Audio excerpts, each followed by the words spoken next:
Hello everybody, this is Crestlupin. Today we're going to be going over a small little indie game called Atlyss.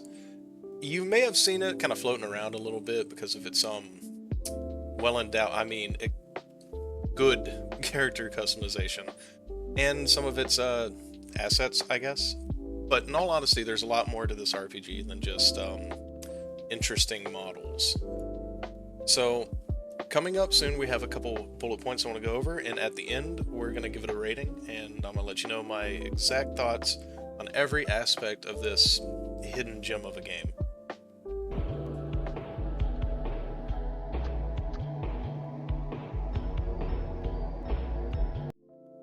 One of the best features of Atlyss has to be the character customization.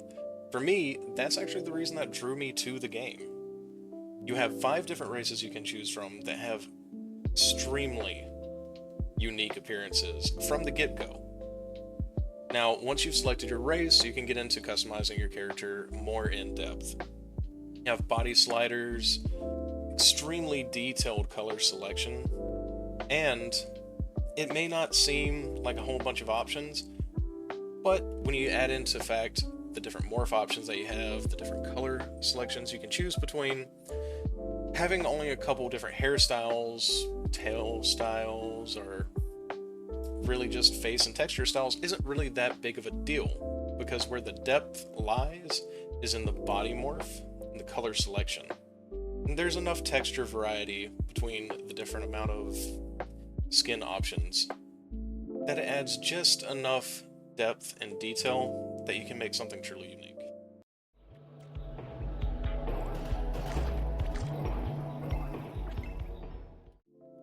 Atlyss boasts an extravagantly fluid action combat system. The combat, alongside with how they implement the movement and dashing in the game, is extraordinarily fun to play. It's refreshing, and it's really simple. That's going to be one of the key things that we continue to come back to on this. Atlyss is, at its core, simple, but it's everything else around it that adds depth and fun to the game and its mechanics. Now, as far as combat goes, each class and each weapon feels unique to use, which means that there's multiple avenues of replayability that you can take. I, for one, already have 3 characters, and they all feel different to use, different to play. Some are a little more difficult to play, some are a lot easier. Even though on the surface, it's easy to get the hang of and easy to understand, there's depth and complexity in the combat through telegraphed enemy attacks, parrying those attacks, managing your mana and your stamina, which stamina is utilized to not only block, to parry, but also to dash. Dashing in and out of combat is something that you'll find yourself doing quite frequently. You dash in, get a couple hits off, and dash out to try to avoid taking any hits, especially if you're not familiar with the current enemy you're fighting and how their telegraphed attacks might be. Furthermore, cooldowns and buffs. You're going to find yourself often using buffs to not only help you regen mana or bolster your attacks, but you're also going to be using some other buffs, like, for instance, shielding to absorb damage from an enemy, or bolstering your allies' attack and magic attack. But be warned, cooldowns are hard to play around, especially if you're playing a caster class. If you go in there and you use all of your cooldowns immediately on the opening of a boss fight, you're now left running around trying to get hits in when you can. It's crucial to manage your cooldowns, your mana, and your stamina across the range of all classes. Again, simple on the surface, but it's the depth that adds to the game's feel.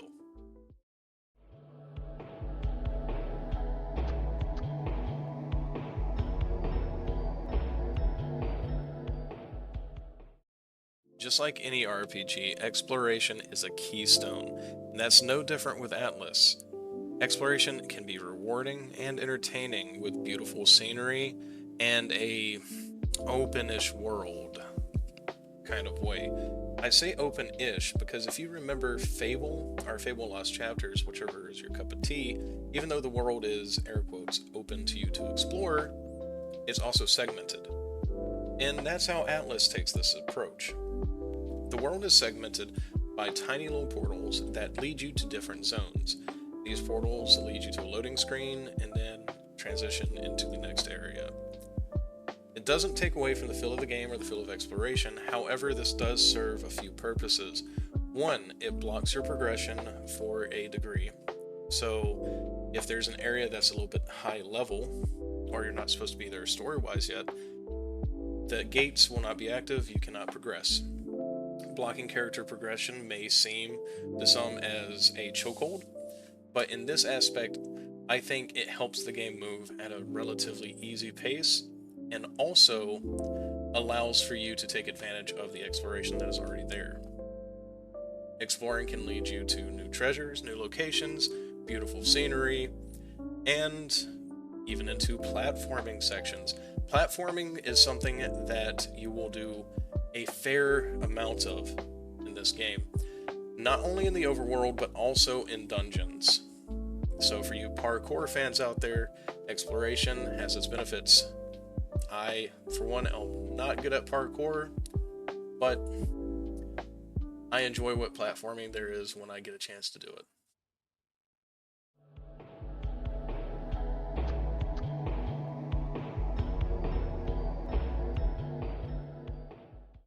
So, to end it off, kind of, a couple notable mechanics and some things that I think deserve to be talked about, like the game loop. The game loop is pretty simple. You go around, you complete quests, there are repeatable quests, get XP, get new loot, go back and do it again. However, on the side of getting better loot, there is an enchanter.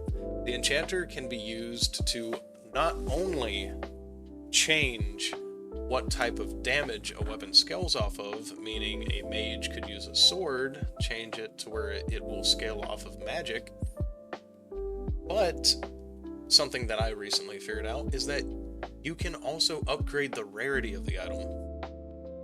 It's a very slim chance from my understanding, though I'm no expert, but you can upgrade the rarity all the way to exotic, which is something that a lot of people may enjoy.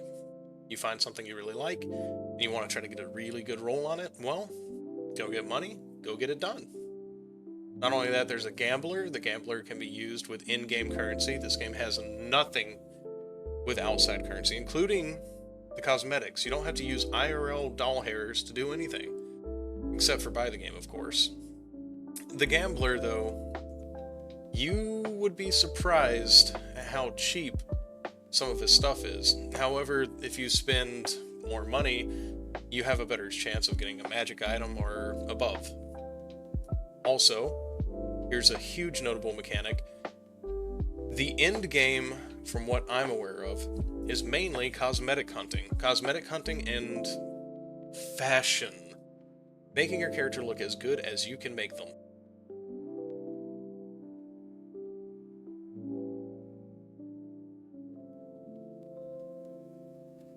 As it stands right now, everything that you get inside the game is paid for by in-game currency. Your character can be played in single player or in multiplayer. You do not have to make a separate character for multiplayer play. And the inventory is shared across all characters. Honestly, I wish more games would implement things like that. Being able to hunt down loot for your bandit, or you're playing a tank and you find something perfect for your healer. You just throw it in the stash and it's shared against all of your dudes. Perfect. To end things off, and to, I guess, give Atlyss a score, I'd say I'd rate it a Schrodinger's cat out of 10. And I say that for one reason and one reason alone. It's still in early access. I can't give it a definitive review just yet. However, I will say that it's worth your attention and it's definitely worth your time. Over the last couple years, we've seen a lot of indie game studios come up and start making breathtakingly beautiful games and ones that are fun and memorable.